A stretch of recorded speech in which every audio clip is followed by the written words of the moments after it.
저희가 지금 열왕기상을 통해서 이 시대에 이 민족에게 주시는 하나님의 말씀을 지금 몇 주 보고 있습니다. 오늘 본문에도 이스라엘 역사상 가장 놀라운 일 중에 하나가 일어나게 됩니다. 이스라엘이 남북으로 갈라지고 가장 악한 시대, 가장 하나님을 크게 분노케 하는 시대가 이 아합 왕 때였죠. 오므리의 아들이죠. 오므리 왕조의 이 아합 때는 그 아버지가 이룬 엄청난 그 군사력과 힘으로 나라가 부강하고 또 외적과의 싸움에서 늘 승리를 하면서 그렇게 잘 나가고 유명한 나라가 됐습니다. 북이스라엘이. 그럼에도 불구하고 종교적으로는 극도로 타락해서 하나님을 섬기는 이스라엘이 아주 국교를 바꿨습니다. 바알 종교로. 그러니까 아합의 아내인 이세벨이 자기가 섬겼던 그런 바알을 이제 숭배하게 되고 결국은 하나님을 믿는 모든 선자들 다 죽일 정도가 되었고요. 북이스라엘에서 하나님의 이름을 들을춘다는 것 또는 하나님 믿는 티를 낸다는 것은 죽음을 각오해야 될 정도로 그 정도로 타락을 했습니다. 그러한 때 하나님의 말씀 그대로 신명기에 나와 있는 대로 하나님을 떠나서 다른 신을 섬기고 우상을 섬기면 하나님께서 하늘을 닫고 비를 내리지 않겠다라고 이야기를 하셨습니다. 하나님께서 승리를 주시고 번영을 주셨더니 고작 결과가 하나님을 버리고 우상을 숭배하는 거였죠. 우리 민족이 꼭 그러한 형국이죠. 하나님께 그렇게 기도해서 은혜로 좀 잘 살게 되고 유명해지고 강해지니까 하나님을 버리고 하나님 믿는 것을 아주 부끄럽게 생각을 하고 타락하니까 하나님께서 정말 하늘을 닫아버리고 비를 내리지 않으시니까 얼마나 그 엄청난 댐들이 다 바닥을 드러내고 수십 조를 투입을 해도 해결할 수 없는 정말 큰 기근을 만나게 되었었습니다. 다행히 하나님의 은혜로 지금 풀어지고 하늘이 열리고 비가 내려서 진심으로 감사할 뿐이죠. 왜 이 아합 왕 때 이런 일이 있었는가? 바알과 아세라, 특히 바알 신은 풍요의 신이거든요. 그리고 그 모든 제사 제도가 신을 흥분시켜서 이 비를 내리게 하는 이제 그런 종교입니다. 그러니까 바알이 비를 준다고 생각한 거예요. 근데 하나님을 떠나니까 하나님께서 하늘을 닫아버리니까 아무리 바알을 숭배해도 3년 6개월 동안 비 한 방울 내리지 않아요. 풍요의 신을 아무리 믿어도 하늘 닫으면 끝이고 비를 내리는 바알 신이라고 하는데 아무 힘을 못 쓰는 겁니다. 하나님이 주이시고 그분만을 섬기지 않으면 살 길이 없다는 것을 지금 보여주는 것이 3년 6개월의 심각한 기근이었습니다. 근데 그러한 때 가장 위대한 선지자 중에 한 명인 엘리야가 이스라엘 경내에는 살아남을 수가 없으니까요. 하나님의 사람들을 죽이려고 하니까 이제 기근 때문에 어차피 마실 물도 없고 결국 피해서 간 곳이 이방인의 땅 시돈과 두로 그쪽에 있는 사르밧으로 가게 됩니다. 그리고 거기에 가장 비천한 과부에게 가서 얻어먹고 살게 되죠. 그런데 이 사르밧 과부가 그 시돈 땅에서 극심한 가나안 가운데 이제 기근이 워낙 심하니까 거기도 굶어 죽게 됐어요. 그래서 마지막 남은 조그만 기름과 가루로 떡 만들어서 외아들과 함께 먹고 죽으려고 며칠 굶었겠죠. 아끼다 이제 마지막 견딜 수 없어서 나머지 하나를 먹고 죽으려고 그렇게 마지막 식사를 하려고 하는데 그때 엘리야가 나타나고 그 요리해서 나에게 주라 그러는 거예요. 여러분 그 지경이 되면 얼마나 사람이 화가 나겠어요. 하나님의 사람이라는 사람이 와서 마지막 먹고 죽으려는 처참한 지경에서 요리해서 자기 달라 하니까.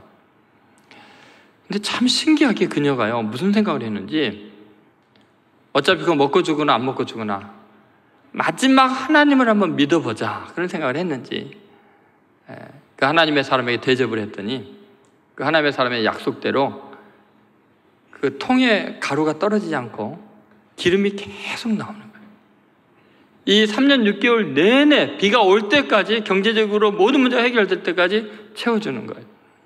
그러니 얼마나 기뻤겠습니까? 역시 하나님의 나라와 의를 구하면 하나님이 이렇게 복을 주시는구나. 하나님께 헌신하고 하나님을 의지하면은, 하나님의 나라와 의를 먼저 구하면 이 모든 것 더해 주시는구나. 정말 놀라운 신앙의 경험을 했죠. 여기까지가 우리 민족이 그동안 경험했던 거예요. 정말 보릿고개 넘기면서 힘들고 어려울 때 우리 믿음의 선배들, 지금 연세 있는 어르신들은요, 자기 가정의 문제보다 자식 교육시키는 것보다 먼저 하나님의 교회를 세우고 하나님께 헌신함으로 오늘 우리가 복을 누렸죠. 정말 온 세계가 경제로 어려울 때 대한민국만 홀로 급성장을 하게 되고요, 전 세계가 부러워하는 나라가 됐습니다. 정말 하나님 잘 믿고 기도하고 하나님께 헌신했더니 하나님께서 각 가정마다, 교회마다, 이 민족의 골짜기마다 하나님께서 번영의 복을 주셨고, 정말 통의 기름, 그 병의 기름과 통의 가루가 떨어지지 않는 복을 주셨습니다. 그렇게 멈추면 얼마나 좋았겠어요. 거기에 신앙에 달하면. 근데 그 다음에 뭔 일이 일어났냐? 하나님의 사람 엘리야가 그 집에 계속 있는 거예요. 그런데 그 있는 중에 그 과부의 아들이 아주 중한 병을 앓다가 죽습니다. 근데 이게 문제예요. 정말 위대한 헌신을 했고 하나님의 말씀대로 순종을 했고 더구나 하나님의 기적을, 은혜를 경험하며 살았는데 갑자기 시련이 닥칠 때, 그렇게 신앙이 좋았는데 유일하게 하나님께 택함받은 여인인데 하나님의 종을 대접하고 공개하고 있는 하나님의 사람이 있는 그 집에서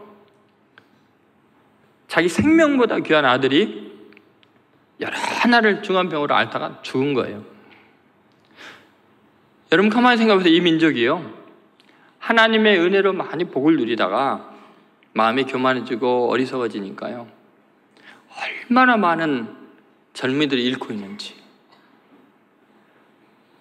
성수대교 사건 붕괴 이후부터서요, 세월호 사건에 이르기까지요, 죄 없는 아이들이 얼마나 많이 죽임을 당하고 있는지, 얼마나 가슴 아픈 일이 지금 많이 일어납니까? 아니 그렇게 은혜를 많이 받았는데, 그렇게 하나님께 헌신했는데 위대한 역사를 이루었는데 왜 이런 시련이 오냐는 거예요. 왜 우리의 인생에는 이런 아픔이 있냐는 거예요. 여러분 지금 이 시대의 아픔, 또 여러분의 개인적인 아픔들은, 도저히 해석할 수 없는 이 시련들은 어떤 의미가 있는 걸까요? 그래서 시련의 속살이 도대체 뭔가, 왜 이런 일이 하나님을 잘 믿고 열심히 섬기는 우리에게 일어나는가?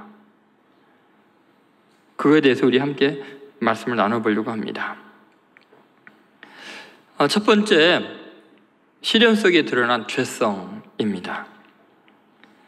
왜 헌신하고 기적을 경험한 이후에 이런 큰 아픔을 경험하게 되는 걸까?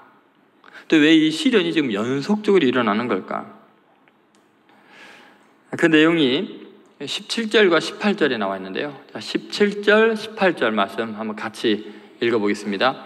이 일 후에 그 집 주인 되는 여인의 아들이 병들어 증세가 심히 위중하다가 숨이 끊어진지라. 여인이 엘리야에게 이르되 하나님의 사람이여, 당신이 나와 더불어 무슨 상관이 있기로 내 죄를 생각나게 하고 또 내 아들을 죽게 하려고 내게 오셨나이까. 지금 여러분 이 시련 앞에서, 아들이 죽는 이 시련 앞에서 이 사르밧 과부가 한 아주 중요한 첫마디가 있습니다. 하나님의 사람이여, 그 다음 뭐라 했어요? 당신이 나와 더불어 무슨 상관이 있기로. 그 다음 뭐라 그랬어요? 내 죄를 생각나게 하고. 여러분 시련이 주는 놀라운 은혜 중에 하나가 뭐냐면요, 죄가 생각나게 한다는 거예요. 여러분 이 사르밧 과부는요, 그 전에는 죄를 생각 못해요. 왜 그런 줄 아세요? 얼마나 헌신했는데요. 정말 그 믿음의 고백이 위대했잖아요. 마지막 남은 식량마다 말씀에 순종해서 하나님의 사람에게 대접할 만큼 헌신했어요. 말씀에 순종했어요.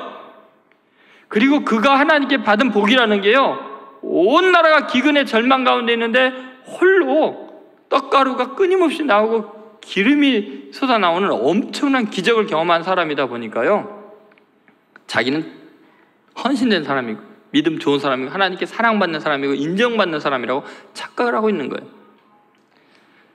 그런데 난데없이 아들이 죽는 시련을 통해서요, 뭐가 생각이 나냐면 전혀 자기는 죄인이라고 생각하지 않았는데 자기 죄가 떠오르는 거예요.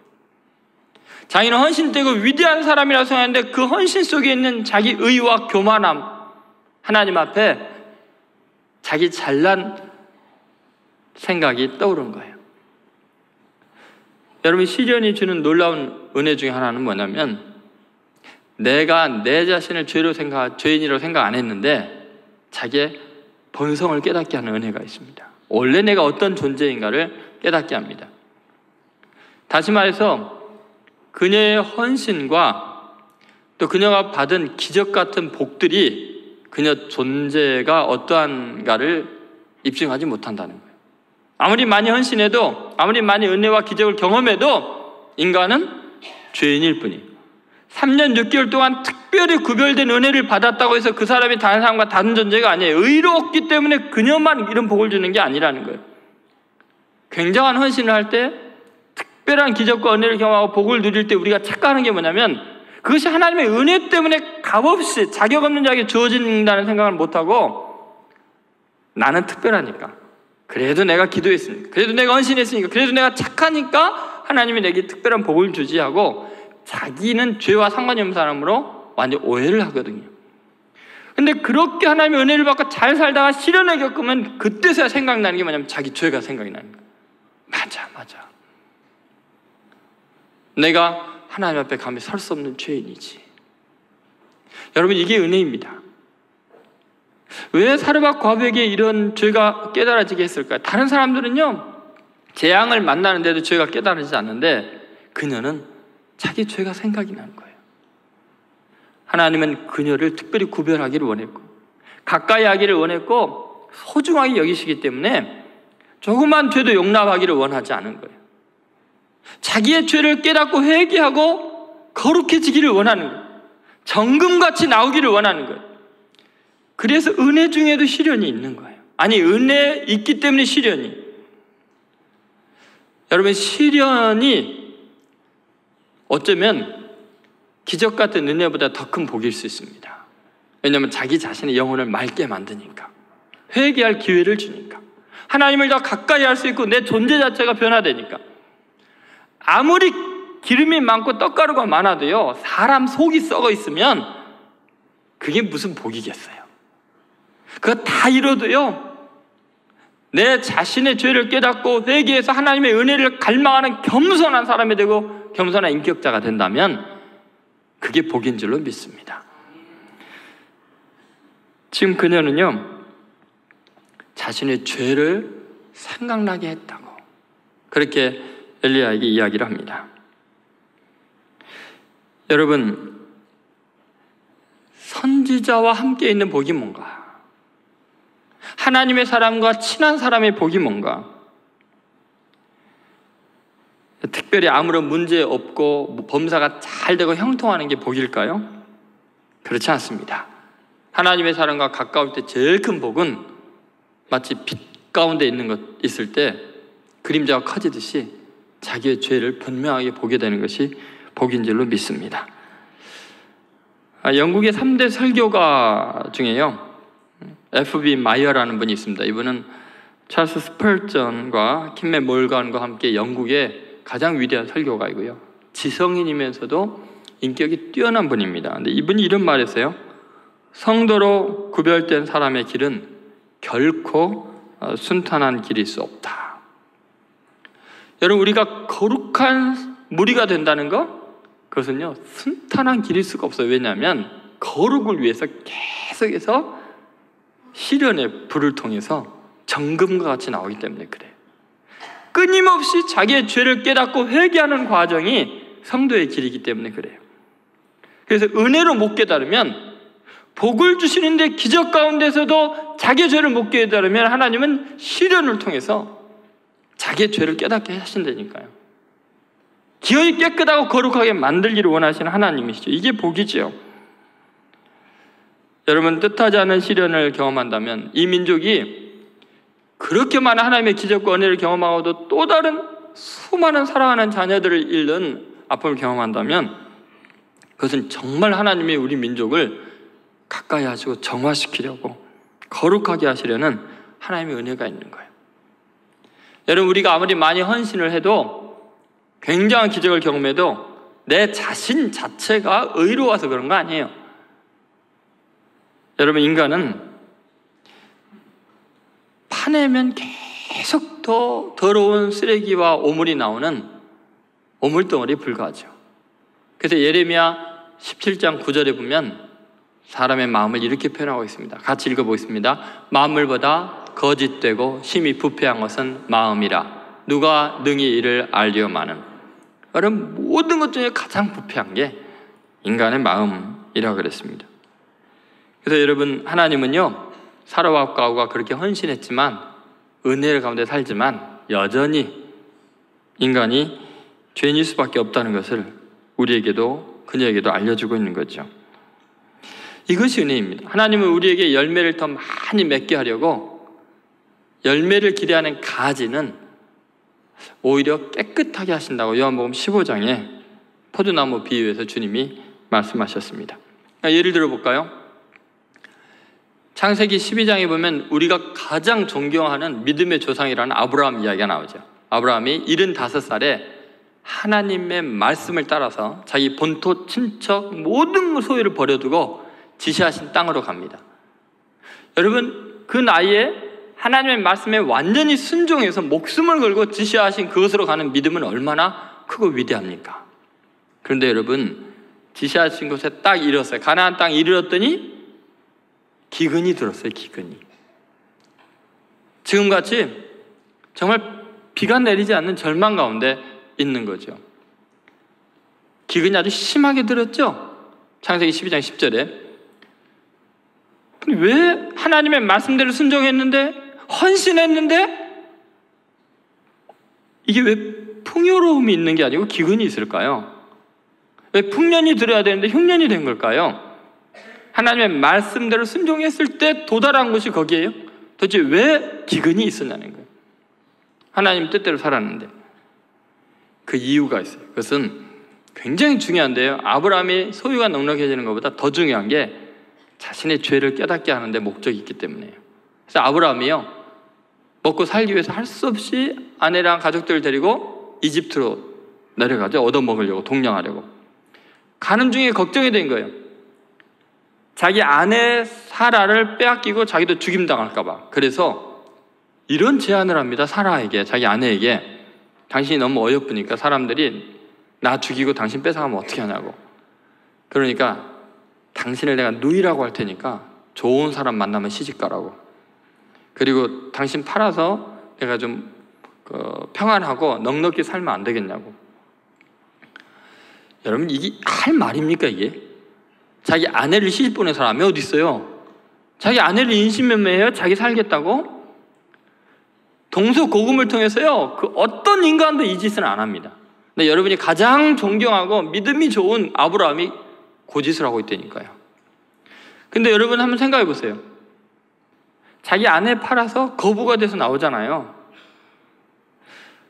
그런데 여러분, 만약에 그 기근이 없었다면 아브라함은요, 자기는 하나님의 말씀에 순종하는 의로운 사람이고, 자기는 가는 곳마다 제단을 쌓고 예배를 드리는 예배의 사람으로 자기 자신도 자기를 착각했을 거예요. 근데 심한 기근이, 죽음 앞에서 자기가 얼마나 이기적이고 사랑하는 사람에게 상처를 주고 얼마나 못된 인간인지, 이 세상에서 가장 약하고 추하고 더러운 인간이 아브라함인 것을 스스로 깨닫게, 자기의 죄를 생각나게 하는 하나님이 얼마나 죄인인가, 은혜 없으면 안 된다는 거예요. 여러분, 아브라함과 우리가 똑같아요. 여러분이 하나님 말씀 순종하고 하나님의 은혜를 경험하고 그러면요, 내 본성이 남보다 뛰어나기 때문에 택함 받았고, 내가 예배 잘 드리고 그래서 나는 훌륭하다고 생각하면요, 그 기독교인이 아니에요. 하나님이 그거 깨닫게 하려고 시련을 주는 거예요. 죽을 지경에 몰아넣어서 얼마나 네가 인간성이 타락해 있는가를 보게 해주는 거죠. 아브라함이 의인이 된 거 착해서가 아니라는 거예요. 인격이 훌륭해서가 아니라 하나님의 은혜 때문이었다는 거예요. 사르밧 과부가 다른 사람 다 굶어 죽는데 혼자 죽음을 면하고 그 자리에서 살아남는 거, 사르밧 과부가 남보다 훌륭해서가 아니라는 거예요. 죄인이지만 은혜로 네가 택함 받았다는 거예요. 이 세상에서 가장 불쌍한 여자이기 때문에 엘리야 보내서 너 살려준 거라는 거죠. 여러분, 그래서요, 어쩌면 시련이 우리의 영혼을 정화시키는 거예요. 은혜를 교만의 재료로 삼고 자기 의로 삼으려는 그 극악한 자기 착각에서 죄를 생각나게 해서 사람을 겸손하게 만드는 거죠. 여러분, 다이아몬드를 감별하는 방법 중에요, 입김 테스트라는 게 있대요. 포그 테스트라는 게 있는데, 이게 뭐냐면 다이아몬드 표면에다가 입김을 후 불면은 진짜 다이아몬드는 바로 사라진대요, 입김이. 근데 가짜는 좀 한참을 좀 남아있는다는 거죠. 여러분, 우리의 시련의 입김이, 하나님의 입김이 불어올 때 우리가 본래 어떤 존재인지를 깨닫게 하는 하나님의 은혜가 있습니다.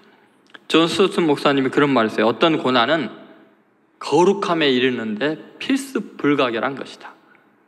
결국은 이 시련이 없으면 그 사르밧 과부는 자기의 죄를 회개할 기회를 놓치고 거룩함에 이를 수가 없는 거죠. 아브라함도 마찬가지고요. 여러분, 우리는 이 사실을 잊지 않아야 됩니다. 시련을 통해서 지금 이때 이 민족이 깨달아야 될 게 뭐냐면, 우리 민족이 잘나서 지금 그렇게 기적 같은 경제 성장을 이루고 세계 유명한 나라가 된 게 아니라 이 작은 나라가 세계 유명하게 된 거 아무것도 아닌 것, 하나님의 은혜밖에 없다는 것을 깨닫게 하는 거예요. 죄가 생각나게 하는 사건들이 지금 계속 일어나는 거죠. 여러분, 개인도 마찬가지고요, 한국 교회도 마찬가지고요. 교만하면 안 돼요. 겸손하게 시련 속에서 자신의 죄를 생각하고 회개함으로 날마다 거룩해지는 성도들 되시기를 주의 이름으로 소원합니다. 두 번째, 시련 속에 잠재된 영광입니다. 여러분, 19절부터 21절의 내용을 보면요, 이 사르밧 과부의 아들이 죽음으로 인해서 제일 곤란하게 된 사람은 누굴까요? 지금 거기에 머물러 있는 엘리야 선지자죠. 사르밧 과부의 지금 도움으로 거기서 먹고 살고 지금 기근 중에 생명을 유지하고 있는데, 하나님의 사람이 있고 기적의 사람이 있는데도 불구하고 심히 앓다가 결국은 그 아이가 죽게 될 때 그 난감함은 이루 말았어요. 그래서 그 난감한 표현을 20절에 이렇게 이야기를 하고 있는 거죠. 자, 20절 같이 있습니다. 여호와께 부르짖어 이르되 내 하나님 여호와여, 주께서 또 내가 우고하는 집 과부에게 재앙을 내리사 그 아들이 죽게 하셨나이다 하고, 여기 보니까 엘리야가 답답한 게 지금 내가 우고하는 집 과부에게 재앙을 내린다는 거예요. 하나님의 사람이 제일 힘든 것 중에 하나가 뭐냐면요, 정말 하나님 나라의 협력자이고 도와주고 힘이 되는 사람이 계속 잘 되면 얼마나 좋겠어요. 그런데 내가 의지하고 하나님의 도움의 손길로 정말 믿고 동역하는 그 사람이 재앙을 만난다는 거예요. 그것도 오늘 본문 20절을 잘 보면 또라는 말이에요. 또 내가 우고하는 집 과부에게. 무슨 말이에요? 예전에도 보니까 나 도와준 사람 다 죽어가더래. 옛날에는 나와 함께하고 나 지켜준 사람들은 다 어려움을 겪는데, 아니 이제는 이 사역자 과부마저도 또 이런 재앙을 내리십니까? 이 말이에요. 여러분, 저도 그래, 목회를 하면서 정말 저에게 힘이 되고 도움이 되는 사람들이 다 잘 되면 얼마나 좋겠습니까? 힘이 되었던 장로님들, 원사님들이 동일하게 어려움을 겪어요. 다른 세상 사람들과 같이. 그러니까 목사로서는요, 속이 터지죠. 하나님, 또 이게 뭔 일입니까? 여러분, 도대체 왜 이러시는 걸까요? 결론은 뭐냐면요, 엄청난 하나님의 영광이 드러나고 있다는 거죠. 어떻게 죽은 사람이 살아나냐고요? 만약에 과부의 아들이 죽지 않았으면요, 죽은 자의 부활에 대해서 구약에 이렇게 나와 있는 엄청난 이야기를, 엘리야도 할 수 있는 이 어마어마한 이야기를 영영 듣지 못했을지 몰라요. 여러분, 예수님이나 할 것 같은 엄청난 일을 엘리야를 통해서 하나님께서 먼저 보여주고 있습니다. 다시 말해서 시련을 통해서요, 그 시련이 강하면 강할수록 하나님의 더 큰 능력이 계시되고 인류 가운데 나타난다는 거죠. 예를 들어 요한복음 11장에 보면 예수님께서 어느 날 급하게 찾아온 사람들을 만나게 됩니다. 그 사람들이 하는 말이 빨리 오십시오. 당신의 친구 나사로가 병들어 죽게 되었습니다. 예수님께서요, 그곳에 이틀을 더 유하신 다음에, 그 다음에 이틀이 지난 다음에 내 친구 나사로가 잠들었으니 깨우러 가자 그래요. 도착해 보니까요, 이미 죽은 지가 사흘이 되었어요. 이미 죽었어요.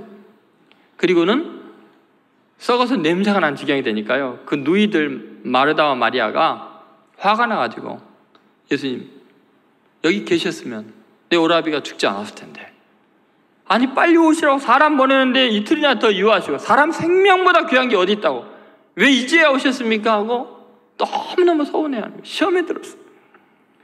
왜 예수님의 친구인데, 예수님과 함께 그렇게 사랑하는 가족들인데 왜 이런 시련을 겪어야 됩니까? 부모님도 안 계신 그 집에 오라비 한 명 있는데 그 죽으면 어떻게 합니까? 근데 여러분, 예수님께서 썩어서 냄새가 나는 시체를 향해서 나사로야 나오너라 하니까요, 죽은 자가 수족을 동인처럼 나오므로 주위에 있는 모든 사람들이 죽은 자가 살아나는 기적 앞에서 예수 그리스도를 메시아로 믿을 수밖에 없고 하나님의 아들로 인정할 수밖에 없고요, 나사로 까닭에 많은 사람들이 예수를 믿으니라, 이렇게 나오는 거죠. 여러분, 지금 이 사르밧 과부에게 일어난 이 일이요, 얼마나 놀라운 일인가 한번 생각해 보세요. 사실 이 사르밧이라는 지역이 어떤 지역인가를 우리가 알아야 돼요.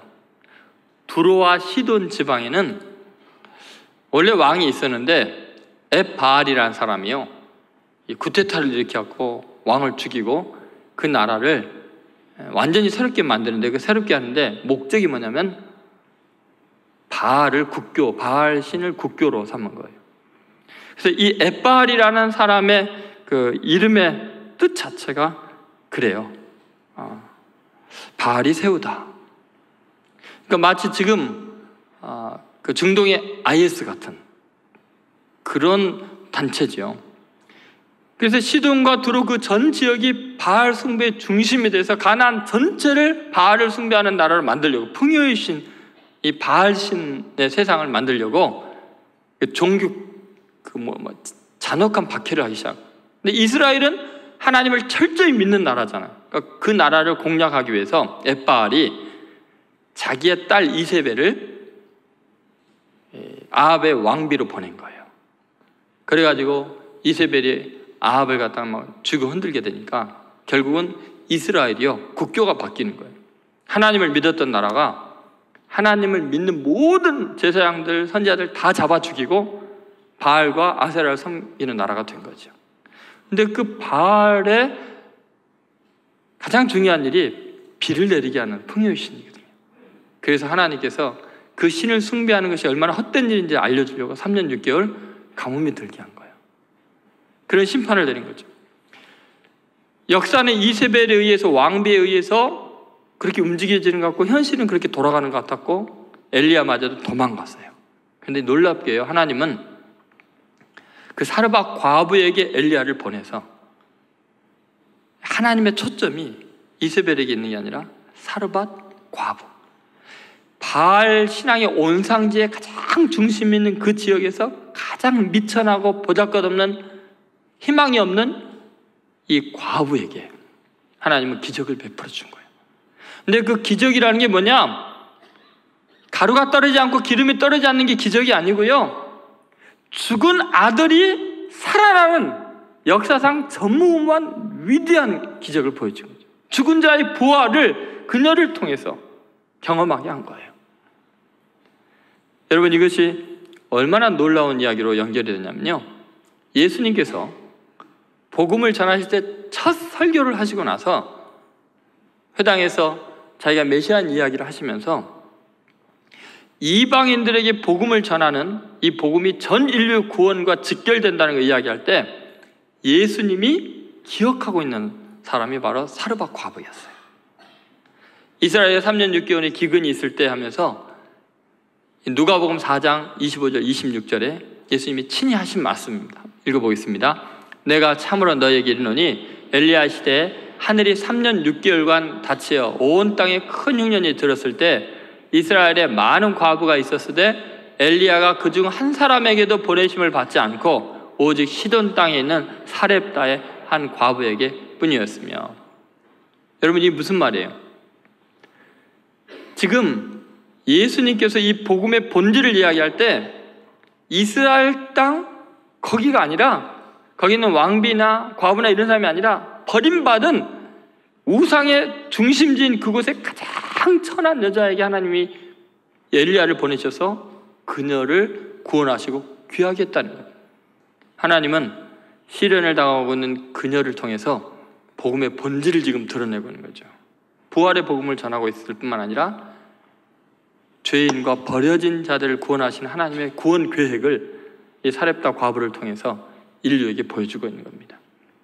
다시 말해서 여러분, 우리가 시련을 겪고 있는 것은요, 아무리 미천한 사람이어도 하나님의 복음의 본질을 드러나게 쓰임받을 때는 그 시련 자체가 가장 영광스러운 것이 되고 역사의 표적이 될 수 있다는 거예요. 예수님마저도 기억할 만한 위대한 삶이 될 수 있다는 거죠. 이세벨 왕비가 초점이 아니고 버림받은 비참한 과부, 사렙다의 한 과부가 하나님 나라에 지금 아주 중요한 초점이 되고 있다는 사실을 잊지 마세요. 여러분이 이해할 수 없는 시련을 겪을 때 여러분은 그렇게 하나님 앞에 의미 있는 존재라는 거예요.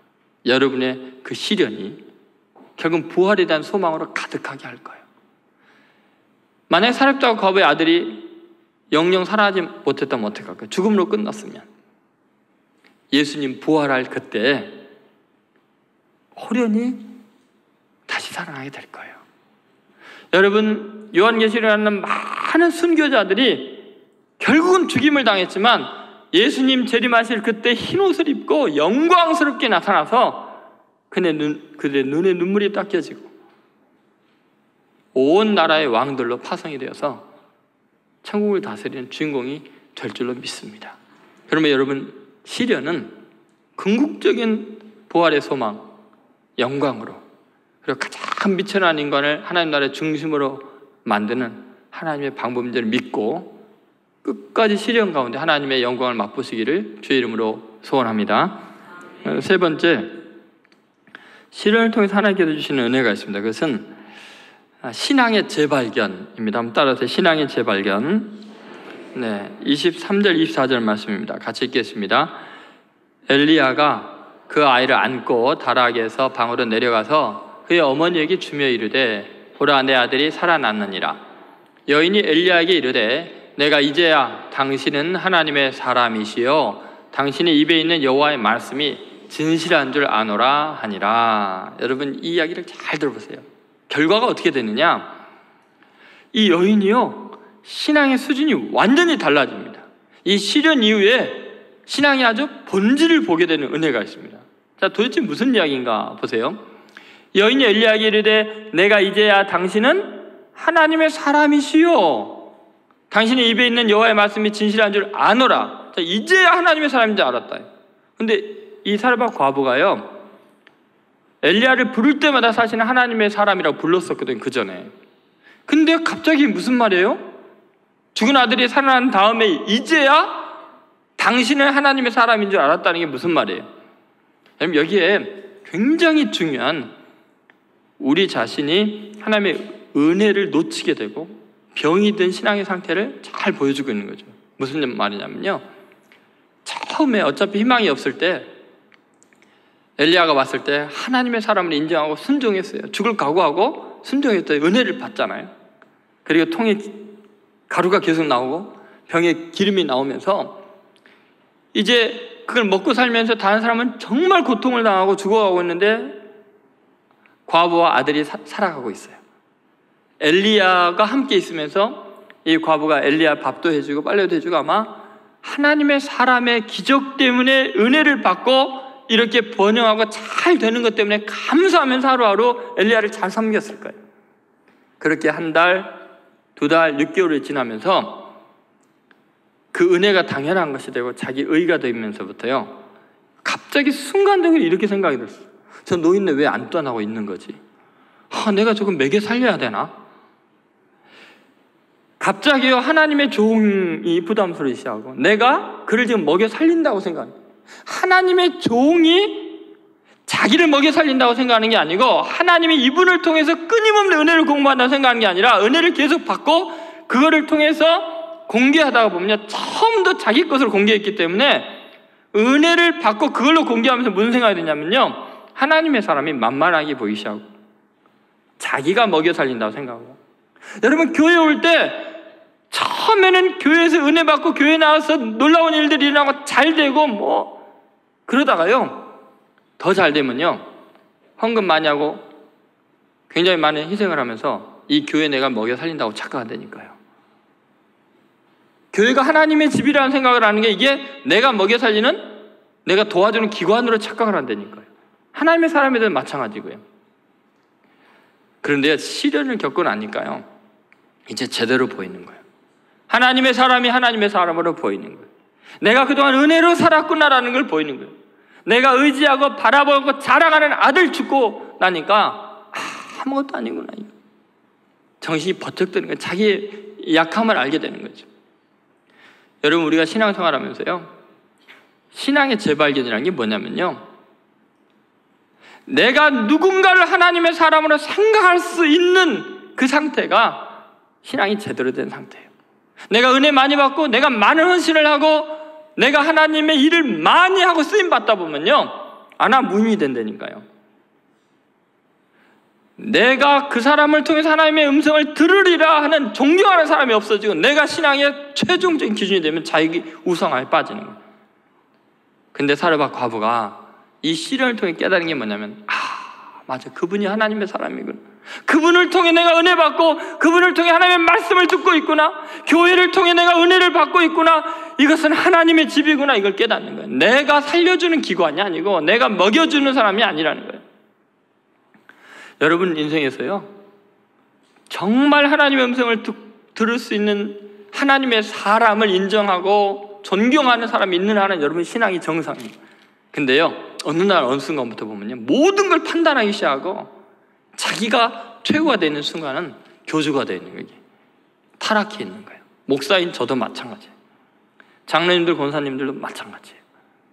끊임없이 그 누군가가 하나님의 사람으로 존경하고 정말 은혜를 사모하는 마음 그거 없으면요 신앙이 후퇴해 있는 거예요. 병들어 있는 거예요. 사르밧 과부가 이제야 당신이 하나님의 사람인 줄 알겠습니다. 그런 거죠. 그 다음에 더 중요한 신앙의 차원이 달라지는 걸 볼 수 있는데요 왜 하나님의 사람이라고 이야기를 해야 되냐면 당신의 입에 있는 여호와의 말씀이 진실한 줄 아노라. 무슨 말이냐면요 그동안 이 사르밧 과부는 신앙의 본질을 기적에 뒀거든요.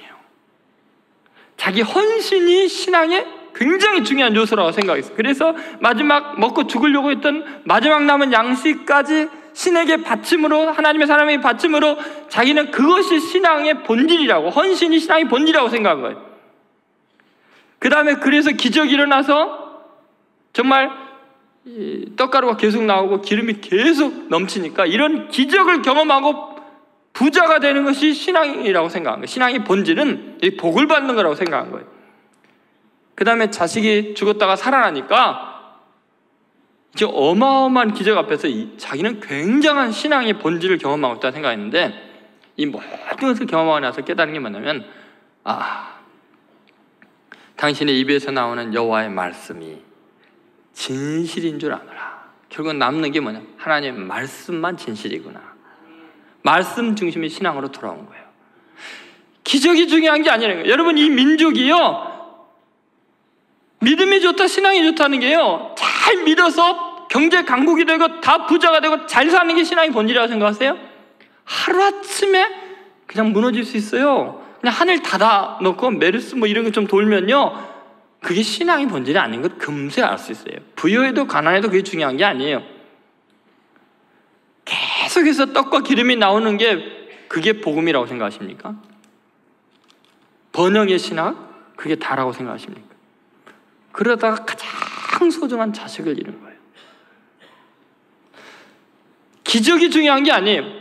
결국 깨닫는 게 뭐냐면요 신앙은 복이 중요한 게 아니고 기적이 중요한 게 아니고 내 헌신이 신앙의 본질도 아니고요. 하나님의 말씀밖에 없구나. 기록된 하나님의 말씀, 진리대로 사는 거, 말씀에 순종하는 거, 그 하나님의 말씀이 영원히 변함이 없다는 것을 깨닫는 거. 그래서 신앙의 근거를 말씀에 두는 거. 이 여인이요, 완전히 변화된 거예요. 그 여인은요, 말씀 중심의 신앙으로 돌아온 거죠. 여러분, 이 민족이 시련을 통해서 하나님이 주시는 가장 놀라운 기회는 뭐냐면 다시 말씀으로 돌아가는 거예요. 다시 진리를 붙잡고 사는 거예요. 부자가 되는 게 목적이 아니고 얼마나 종교적인 헌신을 하느냐, 그게 중요한 게 아니고요, 내 의가 아니고 하나님의 말씀이 민족의 정신이 되고 이 백성들이 하나님 말씀이 내 재산보다도 소유보다도 명예보다 더 중요한 줄 알고 말씀 지키려고 그것이 진리인 줄로 믿고 말씀대로 사는 게 복이고, 하나님 말씀을 따라서 모든 건 내려고 희생하고 말씀 그 하나 이루려고 사는 거, 말씀이 내 삶의 기업이 되고 이 민족의 소망이 될 때 그게 진짜 신앙이라는 거예요. 하나님이 지금 이 땅에 왜 이런 시련을 연속적으로 주나 생각해 보세요. 이 민족의 정신을 바꾸기를 원하는 거예요. 정말 사랑하시기 때문에 말씀밖에 없다는 것을 깨닫기를 원하는 거예요. 하늘도 땅도 이 세상에 있는 모든 것들이 다 없어지되 여호와의 말씀은 세세토록 있도다고 했어요. 천지는 말씀으로 창조되었어요. 요한복음 1장 1절에 보면 태초에 말씀이 계시니라, 이 말씀이 하나님과 함께 있으니 이 말씀이 곧 하나님이시라고 했어요. 요한복음 1장 14절에 말씀이 육신이 되어 우리 가운데 거하시며 우리가 그 영광을 보니 아버지의 독생자의 영광이요 은혜와 진리가 충만하다라고 했습니다. 하나님의 말씀이 은혜와 진리가 충만한 우리의 소망인 줄로 믿습니다. 이 민족이요, 이런 시련을 통해서 지금 하나님께 복받고 있는 줄로 저는 믿습니다. 다시 돈을 의지하면 풍요이신 바알을 숭배하는 데서 돌이켜야 돼요. 우리는 살아계신 하나님을 섬기고 진리의 말씀을 따라서 의롭게 사는 민족 아니에요? 의가 중요한 거지 기적이 중요하고 헌신이 중요하고 뭐 굉장한 부요함이 중요한 건 아니잖아요. 여러분, 어떻게 하든지 다시 말씀 중심으로 돌아가는 여러분 되시기 바랍니다. 다시 말씀을 사모하고 진리 가운데 든든히 서서 가난하나 부하거나 하나님 말씀 때문에 흥왕해지고 위대해지고 하나님의 진리를 이 시대에 선포하는 위대한 민족으로 거듭나고 여러분 개인들이 말씀으로 하나님의 영광을 맛보기를 주의 이름으로 축원드립니다.